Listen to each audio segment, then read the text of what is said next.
Hello, I'm going to show you how to play Beam and G Drive on your MacBook. So first of all, you need to download a compatibility utility called Crossover. To download Crossover, go to codeweavers.com/crossover.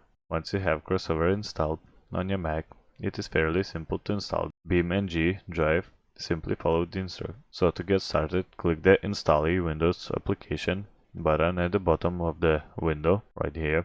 In the search box that comes up, find the BeamNG application and press install.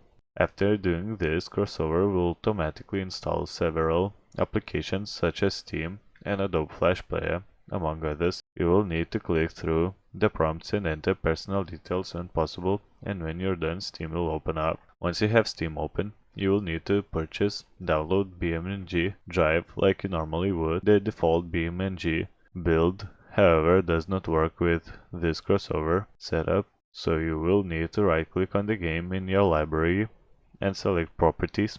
Now select the Betas tab and from the drop down menu select the last DirectX 9 compatible version of the game. However, do not enter anything into the beta access code text box and do not press the check code button after you have selected the DirectX 9 compatible version of the game. From the drop-down menu, simply hit the close button down the bottom of the window, and that's it.